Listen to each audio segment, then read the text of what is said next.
this one will be brought back to the 22. Well, you just kind of feel for him right now. 4 interceptions, and you can almost see through his face mask. There's a lot going on in between the ears. There certainly is, and probably way too much, because now he's probably doubting himself a little bit, wondering what adjustments he has to make. But here's what he needs to do. Get through this game, go to the press conference, meet it head on, and show your teammates you're ready to shoulder what happened today, and you'll be ready for the next game. And if he can do that as a rookie, that's a great sign of maturity. To throw on 2nd and 6, Tannehill. And he can't get a throw off. He's taken down. What a huge play at this point in the game. This offensive line flat out cannot handle this pass rush. We've seen it demonstrated time and time again to the tune of 7 sacks in this game thus far. Big play coming up. Here's 3rd and 10. I would expect to see some pressure here. And the blitz does come. And he's got a man, Corey Davis. Now Tennessee going to use the second of their timeouts, as the clock will stop with just under 30 seconds left to go. Go now. 60 or 55. I'm coming up to you. I'm coming up to you. Begin. 61. Matchbox lights. Mike 55. Mike 55. Tannehill toward the center of the field, but it's incomplete. He was trying to get it to A.J. Brown that time, but it's going to be 2nd down. So he's unable to complete it there, and just not the game that you would expect from him. He's been off the mark really start to finish. Yeah, it makes you wonder what exactly is going on. Is he a little bit dinged up here, or is he just off just by a bit? Maybe he can get it back in this situation. He'll need to.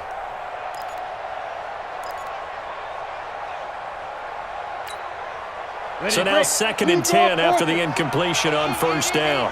Hey, pick your game up. Tannehill now to throw. And this is going to be intercepted. Picked off by Landon Collins. So how about that for a momentum switch? We're in the 4th quarter, and it's a tie game. You've got to take care of the football here. Now their opportunity to take the lead right out the window, and everything is flipped in the other direction.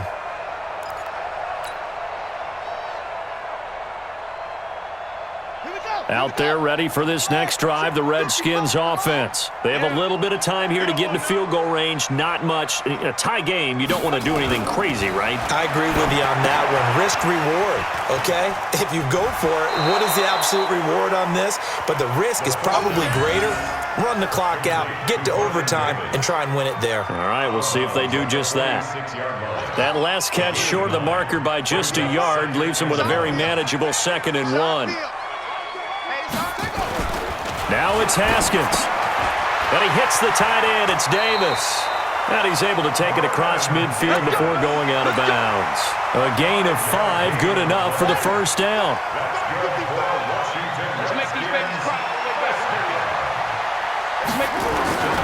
Throwing now is Haskins. Middle of the field, he's got McLaurin. And now they're going to get the timeout. A huge play has him in field goal range with a chance to win.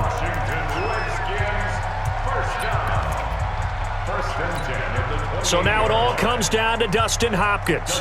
His first attempt of the night here, and it's a big one. It's for the win.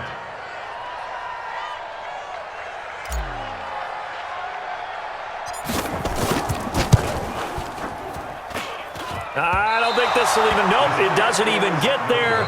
Well short. It's a little teaching moment here. Overtime rules. Remind us how this goes, partner. Okay, so in the past, we had sudden death. First team to score wins, but no longer. Now, if the team receives the ball, scores a touchdown, they win the game. If they kick a field goal, though, or don't score, the other team gets a possession. And after both teams get a possession, then we're into sudden death. First team to score wins the game. So a tie ball game here as the kick's away. This will be taken very short. And they're going to wind up with pretty good starting field position as they get it up past the 35. 36-yard line.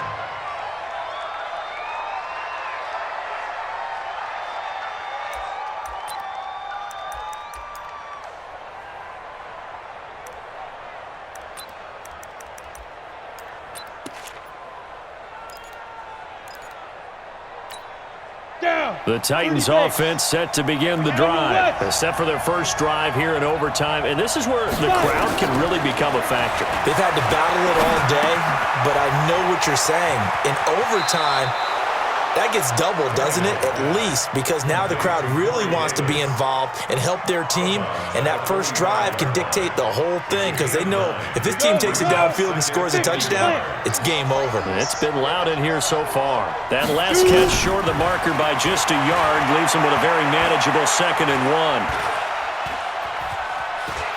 1. And now he's going to use his legs. And he'll be taken down across the 50 at the 45 in enemy territory. Tannehill able to take off and pick up the first as well. The last drive, remember, similar situation. He forced a ball in the coverage through the pick. He learned better there. Yeah, similar to a golfer that's confronted with a shot that you just can't make. Sometimes you have to take your medicine, as they say, right? Just pull it down, take off, and go. Don't make something worse than what it was. Buying time to his left. And he's taken down, trying to do a little too much, getting outside of the pocket, and it results in a sack. Montez Sweat in there yet again. They just cannot block him. He now has 8 sacks, and that is a new single-game record. Tannehill throwing complete to Davis. They get 11 back on that one. It leads to 3rd down.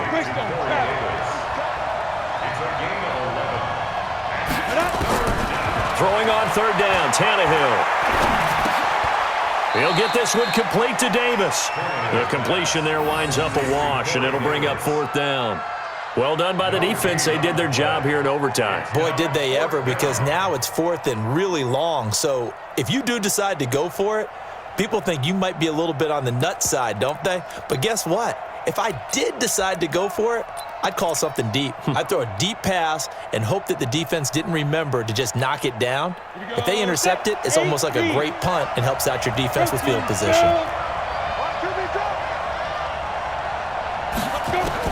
On 4th down, Tannehill. And it is incomplete. The Titans try it, but ultimately they fail on 4th down. And the Redskins defense going to take over on the turnover on downs.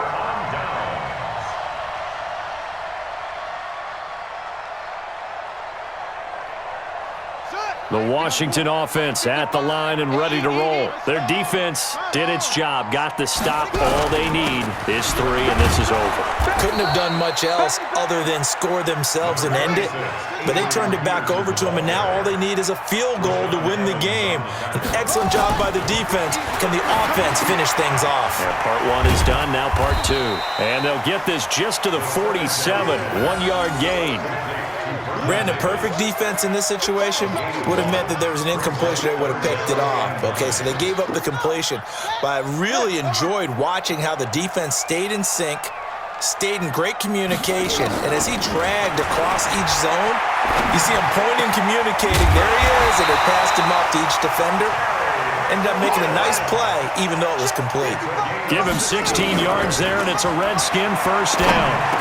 Part of the reason we're in overtime, all the interceptions he's thrown in this game, but that was a good throw right there. Hey, he's really not daunted, is he, partner? I mean, it's been interception palooza for him, and he's still pushing it downfield, trying to make a play, and he was successful on that throw. Line of scrimmage, again the 37 as they line up 2nd and 10. They run with Peterson. He's been busy tonight. Room here to run. And they'll have it in the red zone before he crosses over out of bounds. A gain there of 21 yards.